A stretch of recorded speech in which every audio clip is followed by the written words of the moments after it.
This video will provide a short introduction to the use of capacity management. It will provide you an overview as to how to navigate between the different tabs. Beginning in the top left-hand corner of the screen, we have a file toolbar. When we select the file toolbar, we will be able to correctly exit from the application. Please note we should not be using the X in the top right-hand corner. We should only be using File and Exit. Coming to the Personalization toolbar, if we hover into the My Gadgets, this will provide us with a list to the right-hand side where you'll notice that some of these options have a tick against them. Now, these gadgets are known as the tabs, which are located in what's called our ward view, which is the screen that I'm currently looking at. Now, depending on the job role that you are doing, you may not need every single one of these gadgets. So you can personalize the screen to your specific needs. And if there is a particular tab that you might not require, you can simply select the tab such as Appointment List and click the X, which will then close the tab down. Now, if circumstances change or if you have accidentally removed something you didn't intend to, you can simply come back into the Personalization toolbar, hovering over My Gadgets again, and add your appointment list back in.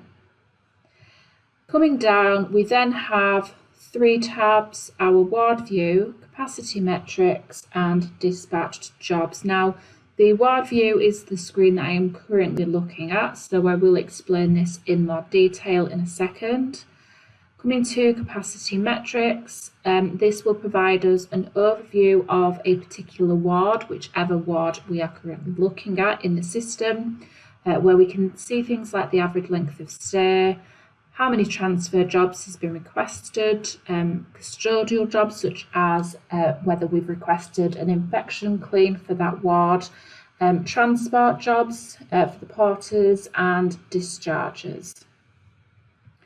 Into the dispatched jobs tab, porters as well as domestic staff do use capacity management. If we were to request porters maybe to move a patient or deliver a piece of equipment to the ward, this is where all of those porter jobs will come into. So from the transport list tab that I'm currently looking at, you'll be able to see a full list of every job that we have requested a porter to complete. And this will be trust-wide. It won't just be the specific ward that you might be working on. However, you can create what's called custom lists, which will allow you to then filter the amount of jobs that you might be looking at. The times that you might need to use this particular list is if you have requested a porter and then decide afterwards that you might not actually require that porter anymore. This will allow you to cancel the job from here. Moving into the second tab within the dispatched jobs, which is the domestic services list. We only use this for infection clean processes. So again, if you have requested an infection clean, you'll be able to see your job in here where you can then cancel if need be.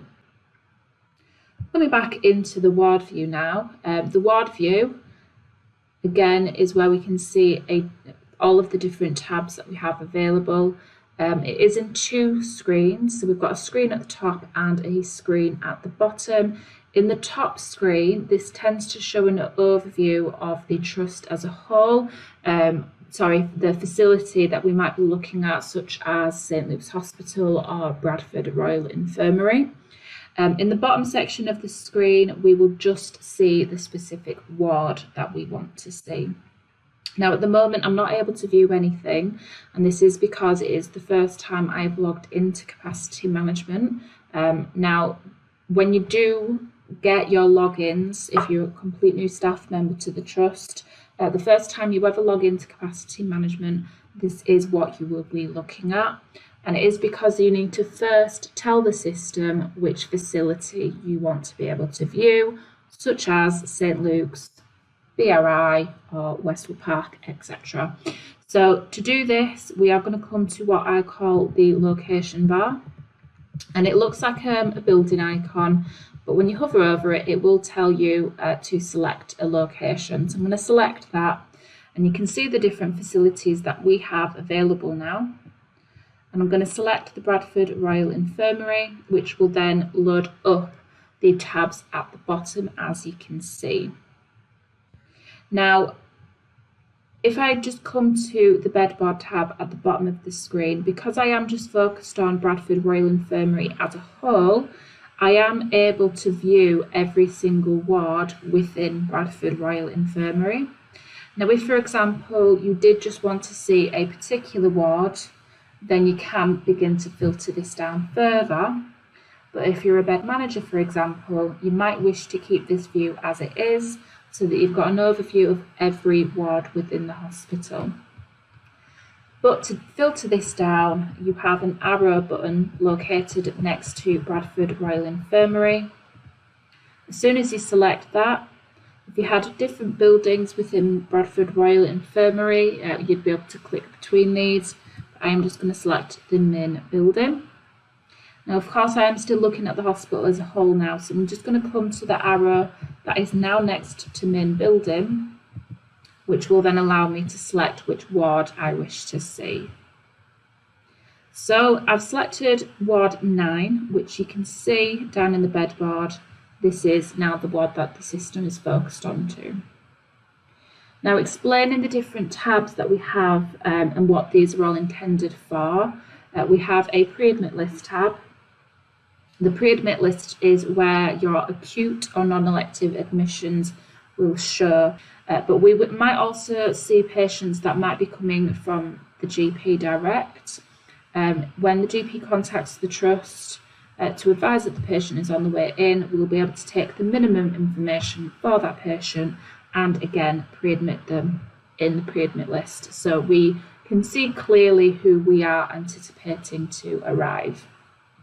Coming into the transfer list, we can then see a list of not only the patients that might be getting transferred around the trust, so they might be going from a ward to the theatre, or they might be going to one ward to another ward, but we can also see our elective admissions. So these are patients that will have maybe come in through an outpatient appointment, they've seen the doctor and the doctor's decided that the patient needs a surgery. So they've been scheduled in for that surgery, and the surgery is today, and the patients will show in the transfer list ready to be admitted when they physically arrive. Discharge list will show patients that are coming up ready for their discharge, but it will actually show all patients that have at least an estimated discharge date on their details. Throughout the following videos that we are going to show you, it will go into more detail as to each of these tabs, so do bear with us with that. Now, the appointment list will show any appointments that all of the patients have who may be arriving to Ward 9, for example. So this could cover things like a ward attender. You'll be able to see your ward attenders showing up in this list. The final tab at the top is the equipment list, and this is where you would be able to request maybe a mattress, if you need a new mattress bringing to the ward, if you need specimens collecting from the ward by a porter. This will allow you to request any type of equipment. Now, coming to the bottom of the screen, we have a bed bar tab and a patient list. Now, both of these tabs will provide you an overview of the ward that you're looking at. So if I was to click into patient list now, I can still see Ward 9, but as you can tell that these are different ways of viewing the list. So with the bed board, what we have at the top of the bed board is what is known as filters. So if I just make this screen bigger, you can tell that we have different colours within the bed board. So the green which has the letter A, stands for our available beds.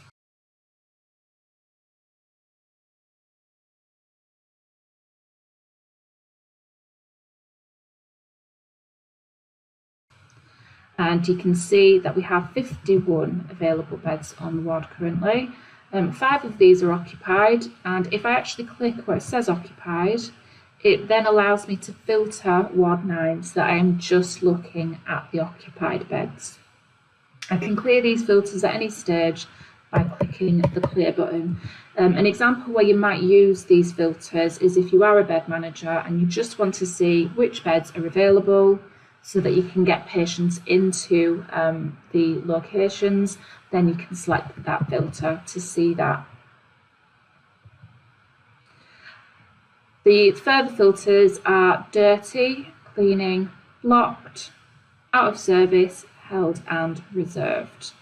Now, dirty beds, a bed will automatically go dirty as soon as a patient vacates that bed.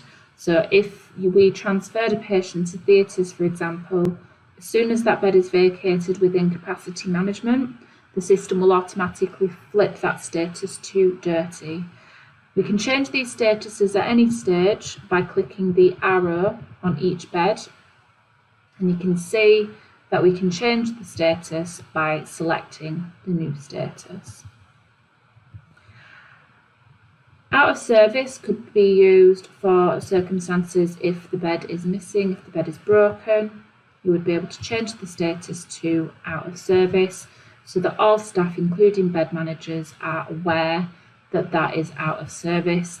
Alternatively, you can also block the bed for situations for an infection clean, for example. And again, that will let everybody know, including bed managers, that that is blocked. Just going to change these back to available.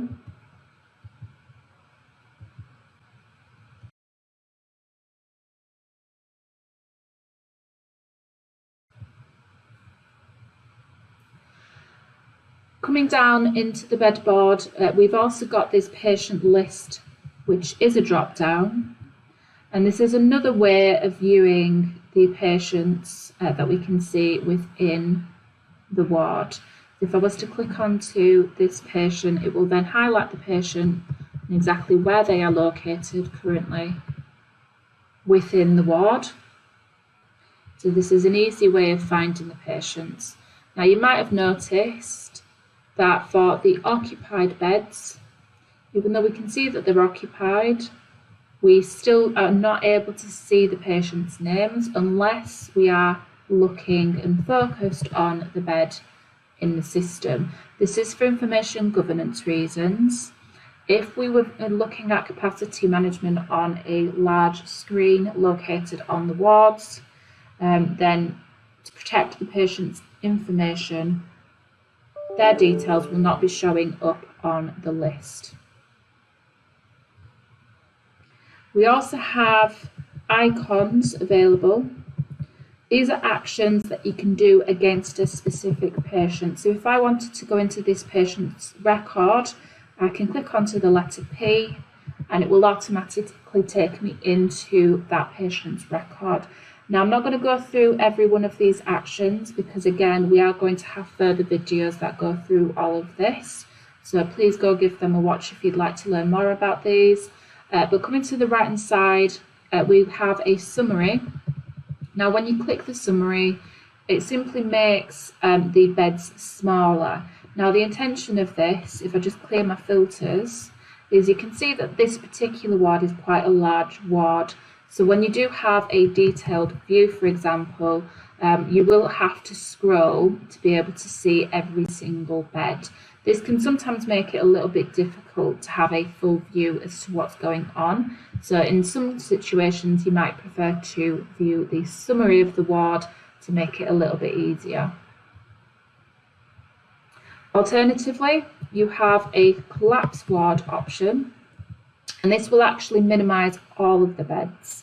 And this will just allow you to see a complete overview of the ward in question now. So I can see that there is currently 17 available beds, 5 of these are occupied, there is no dirty beds, no patients are currently reserved in any of the beds. Targeted would be if the patient is intending to come to the ward, but we haven't reserved them a bed yet, so they're just targeted. And held is any beds that are held for a patient who may be in theatre, for example. As soon as I select to expand the ward again, it will bring all of my beds back. The next icon we have is a global search, which will allow you to search for any patient that is still admitted within capacity management. So you can search for the patient using the forename, the surname, or the medical record number, and it will then pull up with that patient and where they are currently located. Finally, we have a priority beds section. If you had a bed that might be coming available soon, such as an occupied bed where the patient might be getting discharged, you would be able to click where it says modify priority bed assignments, and you can drag the bed by selecting it and drop that into this box. And as soon as you press OK, that enters that bed into the priority beds, and this makes it clearer for bed managers who might be trying to keep an eye on the trust as a whole. They'll be able to quickly identify which beds will be coming available soon. You can easily remove these beds by going back onto the modify bed assignments and then just highlighting and removing the bed.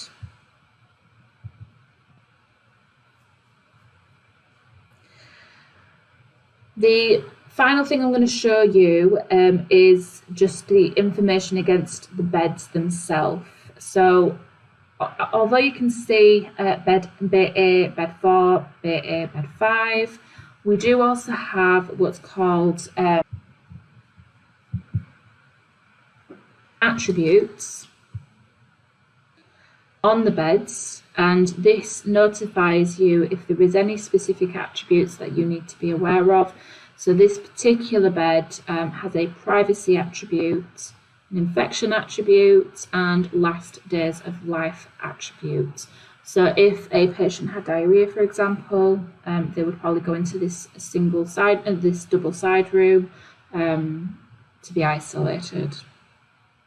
We can also add attributes against a patient specifically. So if we come to one of the occupied beds,